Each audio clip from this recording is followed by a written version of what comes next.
Hello everyone, welcome to পর্ণাসাস lifestyle. আজকে এসেছি একটা খুবই লোভনীয় খাবার রেসিপি নিয়ে, সেটা হলো মাটন বিরিয়ানি। তাহলে চলো দেখে নিই আমি কিভাবে এরকম একদম ঝরঝরে রাইস গ্রেন দিয়ে মাটন বিরিয়ানি সহজেই ঘরোয়া পদ্ধতিতে বানিয়ে নিচ্ছি। তাহলে চলো ভিডিওটা শুরু করা যাক। প্রথমে দেখো, একটা মিক্সির মধ্যে আমি নিয়ে নেব কিছু পরিমাণ রসুন, কিছু পরিমাণ আদা, ঝালের জন্য কাঁচা লঙ্কা আর অল্প পরিমাণ পেঁয়াজ। তোমরা যেরকম মাটনটা আনবে সেই অনুযায়ী তোমরা আদা রসুনের পরিমাণটা দেবে। আমি পরিমাণ মতন দিয়েছি। এবার মাটনটা ম্যারিনেট করে নিচ্ছি। প্রথমে দিয়ে দিলাম অল্প আদা রসুন বাটা, ধনে গুঁড়ো, জিরে গুঁড়ো, হলুদ গুঁড়ো আর দিয়ে দিলাম সর্ষের তেল। তারপরে দিয়ে দিলাম ফেটিয়ে রাখা টক দই। এই টক দইটা প্রথমে আমি নুন দিয়ে একটু ভালো করে ফেটিয়ে নিয়েছিলাম। তারপর সবটা আমি মাটনের সাথে ম্যারিনেট করে নেব। ভালো করে মাটনের সাথে মিক্স করে নেওয়ার পর এটা উপর দিয়ে ছড়িয়ে দিলাম আমি অল্প পরিমাণে 1 চামচ মতো বিরিয়ানি মশলা। ওটা ম্যারিনেশনের জন্য রেখে দিলাম। একটা কড়াইতে দেখো আমি প্রথমে সর্ষের তেল বা সাদা তেল দিয়ে বেরেস্তা ভেজে নিলাম। বেরেস্তা তো মাস্ট বিরিয়ানি করার জন্য, তোমরা সবাই জানো। বেরেস্তাটা তুলে আমি ঠান্ডা করতে দিয়েছি। এরপর কড়াই গোটা গরম মশলা, সর্ষের তেল দিয়ে দিলাম পেঁয়াজ কুচি। পেঁয়াজ কুচি বিরিয়ানির মাংস রান্নার ক্ষেত্রে পেঁয়াজ কুচি খুব বেশি প্রয়োজন হয় না, যেহেতু এখানে বেশি গ্রেভির প্রয়োজন হয় না, সেই জন্য উপর থেকে দিয়ে দিলাম ম্যারিনেট করা মাটনটা। ম্যারিনেট করা মাটনটা উপর থেকে দিয়ে দেওয়ার পর ভালো করে কষিয়ে নেব আমি একেবারে তেল ছাড়া পর্যন্ত। এই দেখো, যেহেতু বিরিয়ানির মাটন রান্না করছি সেই জন্য মাটনের পিসগুলো একটু বড় বড় তো রাখতেই হয়, যেরকম বিরিয়ানিতে হয়ে থাকে। ভালো করে কষিয়ে রান্না করার পর আমি 5-6 মিনিট হাই ফ্লেমে কুক করার পর দিয়ে দিলাম অল্প পরিমাণ নুনটা অবশ্যই তোমরা স্বাদ অনুযায়ী বুঝে দেবে। আমি এই প্রথম নুনটা অ্যাড করলাম মাটনের মধ্যে। তারপর আরও ভালো করে হাই ফ্লেমে মাটনটা কষিয়ে নেব। তারপরে দেখো কি সুন্দর জল ছেড়ে গেছে মাটনটা থেকে, আর কীরকম আস্তে আস্তে ভিট করে সেদ্ধ হওয়ার মতন হচ্ছে। দেখো, ভালো করে মাটনটা কষিয়ে নেওয়ার পর আমি একটু ঢাকা দিয়ে দিয়েছিলাম। এরপরে ওপর থেকে ছড়িয়ে দিলাম বিরিয়ানি মশলা তো মাস্ট। মাটনের মধ্যে প্রথমে অল্প পরিমাণ দিয়েছিলাম, তারপরে কড়াই কষতে আরও বিরিয়ানি মশলা দিতে হবে। আমি দিয়ে নিয়েছি। আবারও মাটনটা ভালো করে কষে নিতে হবে। এরপরে এটাকে সিদ্ধ করার জন্য পরিমাণ মতন জল দিয়ে প্রেসার কুকারে আমি চাপিয়ে দিয়েছিলাম। যেহেতু মাটনের পিসগুলো একটু বড় বড় ছিল, সেই কারণে মাটনটা একটু ভালো করে সিদ্ধ হওয়ার প্রয়োজন ছিল। প্রায় 7 থেকে 8টা মতন আমি প্রেসারে সিটি দিয়ে মাটনটা সিদ্ধ করে নিয়েছিলাম। এবার দেখো, চালটা সিদ্ধ করে নেওয়ার পালা।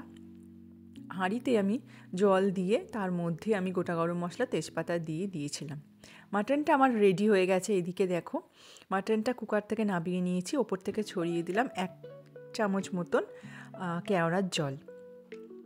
তারপরে দেখো, ভাতও আমার একদম সিদ্ধ হয়ে গেছিলো। সেই পার্টটা আমি স্কিপ করে গেছি, আমার কোনো কারণে সেটা তোলা হয়নি। ভাতও রেডি, মাটনও রেডি। এবার লেয়ারিংয়ের পালা। প্রথমেই ওপর থেকে আমি দিয়ে দিলাম ঘি, তারপরে দিয়ে দিলাম তেজপাতা। দেখো, তেজপাতাগুলো তোমরা যদি এইভাবে বিরিয়ানি লেয়ারিং করার সময় সাজিয়ে দিতে পারো, তাহলে বিরিয়ানি তলায় লেগে যাওয়ার সম্ভাবনা থাকে না। তারপর রাইসের একটা লেয়ার দিয়ে আলুগুলো সাজিয়ে ওপর থেকে দিয়ে দিলাম মাটনের পিসগুলো। এই সময় মাটনের যে গ্রেভিটা আছে সেই সমেতই তোমরা রাইসের ওপর গ্রেভিগুলো একদম সাজিয়ে দিয়ে দেবে। যেহেতু তলায় তেজপাতা দেওয়া আছে, তাই তোমরা যতক্ষণই দমে বসাও না কেন, মিনিমাম টাইম আধ ঘন্টা, তাহলেও তোমার বিরিয়ানিটা নিচে ধরে যাওয়ার বা লেগে যাওয়ার সম্ভাবনা থাকে না। সেফটির জন্য তেজপাতা দিয়েছিলাম। এরপরে ওপর থেকে দেখো ছড়িয়ে দিলাম বেরেস্তা। তারপরে ভাতের আর একটা লেয়ারিং করে নিলাম এবং বাকি মাটনের পিসগুলো গ্রেভি সমেত আমি দিয়ে দিচ্ছি। ভালো করে একদম চাড়িয়ে গ্রেভিটা রাইসের ওপর ছড়িয়ে দিতে হবে। এই সময় তোমরা ওপর থেকে অবশ্যই বিরিয়ানি মশলাটা অ্যাড করবে এবং অ্যাড করে দেবে প্রয়োজনীয় সামগ্রীগুলো। দেখো, বেরেস্তাও আমি দিয়ে দিয়েছি, এটা সেকেন্ড লেয়ারিং হয়ে গেল। এরপরে আমি দিয়ে দেবো একে একে কেওড়া জল, তারপরে গোলাপ জল। আমি কেওড়া জল ইউজ করেছি এখানে 1 চামচ, আর গোলাপ জল ইউজ করেছি 1 চামচ। তারপরে আরও প্রয়োজন মনে হয়েছিল, সেই কারণে আরও 1 কাপ কেওড়া জলটা ইউজ করেছি। কেওড়া জলটা তোমরা বেশি করে দিতেই পারো, গোলাপ জলটা বেশি হলে গন্ধটা বেশি হয়ে যায়। তারপরে দিয়ে দিলাম কিছুটা পরিমাণ আতর, বিরিয়ানির যে গন্ধটা, আতরটা। এরপরে সব শেষে আরও একটা রাইসের লেয়ার করে ফেললাম, আর উপর থেকে দিয়ে দিলাম বাকি বেরেস্তা যে বেঁচে ছিল, সেই বেরেস্তাটা উপর থেকে দিয়ে দিলাম, দেখতেই পাচ্ছ। তারপরে আমি উপর থেকে ছড়িয়ে দিলাম মাটনের যে গ্রেভিটা বেঁচে ছিল, সেই গ্রেভি আমি বেশি করিনি মাটনের, ওপর থেকে ছড়িয়ে দিচ্ছি বিরিয়ানি মশলাটা, দেখতেই পাচ্ছ, এটা মাস্ট। তারপরে আমি দিয়ে দেব পরিমাণ মতন ঘিটা আবারও অ্যাড করতেই হবে এখানে বিরিয়ানির সাথে, তাহলে ফ্লেভারটা খুব সুন্দর আসবে। এই দেখো ঘিটা ছড়িয়ে দিচ্ছি। ঘিটা আমি প্রথমে গলিয়ে নিয়েছিলাম, গলিয়ে নিলে কি হয়, লিকুইড হয়ে যায়, যেহেতু ছড়িয়ে দিতে সুবিধা হয়। তারপরে আরও আমি দেখো এখানে বলেছিলাম কেওড়া জলটা আরও আমি ব্যবহার করেছিলাম। একদম লো হিটে একটা চাটুর ওপর আমি হাঁড়িটা ঢাকা দিয়ে দমে বসিয়ে দিয়েছি। প্রায় 25 থেকে 30 মিনিট মতন আমি দম দিয়ে নিয়েছিলাম। দেখো আধ ঘন্টা পরে হাঁড়িটা আরও আমি 10 মিনিট ঢাকা দিয়ে রেখে দিয়েছিলাম, সঙ্গে সঙ্গে খুলিনি। তারপরে দেখো প্রত্যেকটা রাইস গ্রেন, একদম প্রত্যেকটা চাল দেখো কত সুন্দর ঝরঝরে হয়েছে।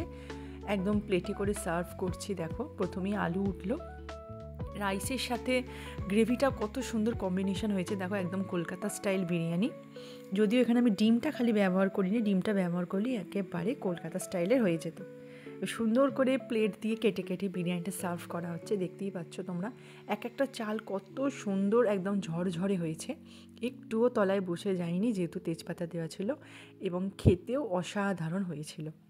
একদম নুন মিষ্টির একদম ব্যালেন্সটা পারফেক্ট হয়েছিল, দেখতেই পাচ্ছ। এবং মাটনের পিসগুলো যেগুলো ছিল একদম ভালোভাবে কুক হয়েছিল। ওই যে বলেছিলাম যেহেতু বড় বড় পিস ছিল, ওই জন্য ভালো করে কুকারে সিটি দিয়ে নিতে হবে। দেখো বিরিয়ানি একদম রেডি, কত সুন্দর ঝরঝরে বিরিয়ানি তৈরি হয়ে গেল, একদম চটজলদি। এইরকমভাবে এই একই প্রসেস যদি তোমরা ফলো করতে পারো, তাহলে তোমরাও এই রকম বিরিয়ানি বানিয়ে নিতে পারবে। আজকের ভিডিওটা এই পর্যন্তই। লাল লাল মাটনের সাথে আমি বিরিয়ানিটা সার্ভ করেছিলাম। ভালো লাগলে চ্যানেলটা সাবস্ক্রাইব করে